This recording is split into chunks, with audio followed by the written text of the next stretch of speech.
नमस्कार, देख रहे हैं भारतवर्ष न्यूज़। हम मौजूद हैं इस वक्त जनपद शामली में। मैं हूं आपके साथ खुशबू नैब।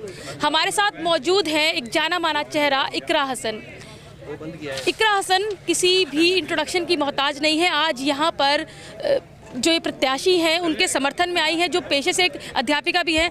इकरा जी, आने के बाद यहाँ कैसा माहौल देखने को मिला है, क्योंकि आज जो सूबे के मुख्यमंत्री भी यहाँ पर मौजूद थे, क्या कुछ कहना चाहेंगे पहले तो निकाय चुनाव को लेकर? आपका बहुत बहुत शुक्रिया। यहाँ पर जो माहौल है बहुत ही उत्तेजना सभी लोगों में है और सर्व समाज के लोग मौजूद हैं और बहुत ही मजबूत चुनाव नज़र आ रहा है। फ़िलहाल तो योगी जी आए थे आज, हमारे मुख्यमंत्री जी। शायद भाजपा यही चाहती थी कि हमारे जो विपक्ष के लोग हैं उनका मनोबल टूटे, लेकिन मनोबल में और बढ़ोतरी हुई है मुझे लगता है। क्या लगता है कि जो एक साल हो गया है सरकार को, 2022 में चुनाव हुए थे, कहीं ना कहीं योगी जी के आने से इफेक्ट पड़ता है? ये जिस तरह की तीनों विधानसभा सीटें जो है शामली की जो गठबंधन के पक्ष में गई थी, वो इस बार भी क्या लगता है जो 10 की 10 सीटें हैं, किस तरह का रुझान होने वाला है? जी, 10 की 10 सीटें गठबंधन जीतने का काम करेगा, ऐसा मेरा मानना है और इंशाल्लाह ऐसा होगा भी। यहाँ पर कोई समीकरण जो विधानसभा चुनाव था उसमें भी भाजपा का सुपड़ा साफ यहाँ से किया था हमारे लोगों ने, और वही जो शैली है वो इस चुनाव में भी रहेगी। कहीं ना कहीं जब विधानसभा चुनाव की शुरुआत थी तो योगी जी ने गर्मी वाला बयान दिया था, उसको लेकर कहीं ना कहीं दो पक्षों में चुनाव बढ़ता हुआ दिखाई दे रहा था। आज भी उन्होंने कहा है कि कैराना की जो गर्मी है वो शांत हुई है नहीं। उस बयान को, एक सूबे के मुख्यमंत्री के बयान को आप किस तरीके से देखती हैं? देखिए, वो जिस गरिमा के पद पे हैं तो मुझे नहीं लगता ये इस तरह के बयानबाजी उन्हें शोभा देती है, लेकिन लगातार वो इसी तरीके से एक भय का माहौल बनाने की कोशिश कर रहे हैं, चाहे विधानसभा में हो या यहाँ पर खुद आकर हो या विधानसभा वाले चुनाव की बात करें तो मुझे लगता है कि इससे लोगों का मनोबल बिल्कुल भी, उस पर कोई फ़र्क नहीं पड़ता है, बल्कि हमारे लोग भी और एकजुट हो जाते हैं कि इस तरह की बातों से उनसे डरने वाला यहाँ पर कोई नहीं है। और पिछली बार भी शायद वो भूल गए हैं, उन्हें याद दिला दें कि यहाँ का अगर वो रिकॉर्ड उठा के देखेंगे विधानसभा का, तो तीनों की तीनों सीटें ज़िले में गठबंधन ने जीती थी और इसी तरह निकाय चुनाव में भी 10 की 10 सीट गठबंधन जीतने का काम करेगा। इकरा जी, हमने भी देखा, हमारी जनता ने भी देखा किस तरीके से नाहिद की बैकबोन बनकर आपने जो है उनके चुनाव में कार्य किया है। आगे भी जो है चुनाव 2024 की तैयारी हो रही है। इकरा हसन बीइंग अ फीमेल और महिला सशक्तिकरण की बात भी भाजपा करती है, आज महिलाओं के लिए कितना सेफ आप यूपी को मानते हैं? क्योंकि जो मुख्यमंत्री हैं लगातार कह रहे हैं कि आज महिला जो है सर उठाकर चल सकती है, जो गैंगस्टर है या गैंगस्टिज्म को जो है यूपी से ख़त्म किया जा रहा है, उसको आप किस तरीके से देखती हैं?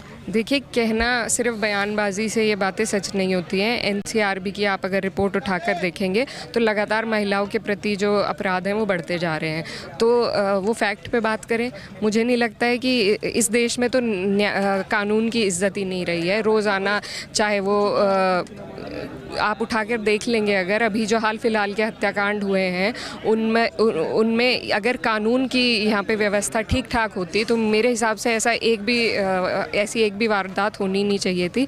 लेकिन इस सरकार की कथनी और करनी में फ़र्क है। बयानबाजी का इन्हें शौक़ है और वो ये करते हैं, लेकिन धरातल पर इनकी ना तो कोई योजना है और ना यहाँ पर कोई सुरक्षा व्यवस्था है।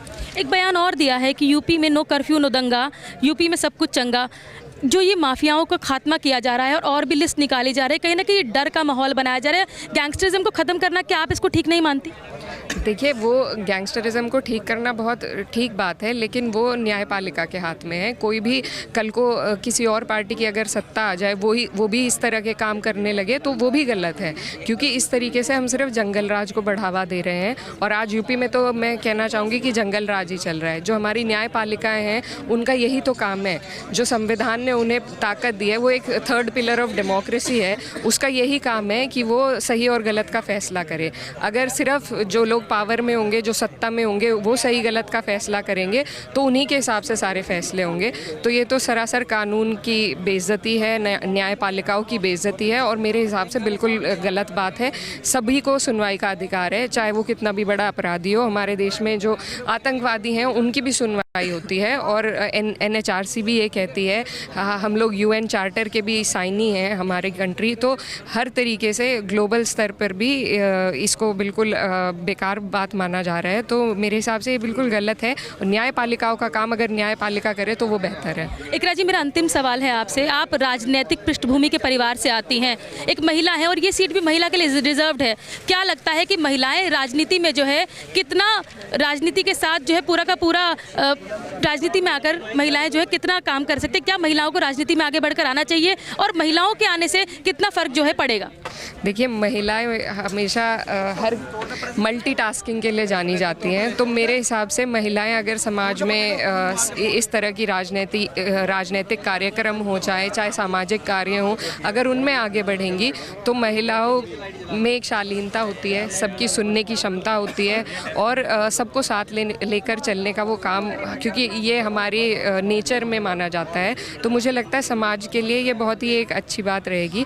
और लगातार हमारी यही कोशिश है कि महिलाएं भी ज़्यादा से ज़्यादा राजनीति में हिस्सा लें, इसमें अपनी हिस्सेदारी भी मांगें और इसमें अपना योगदान भी दें। ये जो गठबंधन की प्रत्याशी हमारे साथ बैठी हैं, पेशे से अध्यापिका भी हैं, इनके लिए शामली की जनता से आप क्या अपील करेंगे? शामली की जनता से यही अपील करूंगी कि पिछली बार जब चुनाव हुआ था तब से हमारे जो प्रत्याशी हैं, तब वो चुनाव में उन्हें हार का सामना करना पड़ा, लेकिन उसके बाद से वो कभी घर पर नहीं बैठे। 5 साल से लगातार जनता के बीच में है। कोई ऐसा घर नहीं होगा जहाँ उनकी दस्तक ना हुई हो। तो एक ऐसा आदमी जो बेलौस होकर मेहनत करे और सबके बीच में जाए, सबके सुख दुख में खड़े रहे और बहुत ही मृदुल भाषी हैं और सबका सम्मान, सर्व समाज को साथ लेकर चलने वाले हैं। आज जो यहाँ पर आप भीड़ देख रही हैं, इसमें उन्हीं की ये सारा श्रेय उन्हीं को जाता है कि उन्हीं के कहने पर, उन्हीं के मान सम्मान में सब लोग यहाँ पर आए हैं, क्योंकि आज तक उन्होंने सबका सम्मान किया है। तो मैं बस यही कहना चाहती हूँ कि एक ऐसे प्रतिनिधि को चुने जो सबका सम्मान करे, जिसके पास जाने में कोई भी वर्ग का आदमी, किसी भी धर्म समाज का आदमी संकोच ना करे, जहाँ सबकी सुनवाई हो।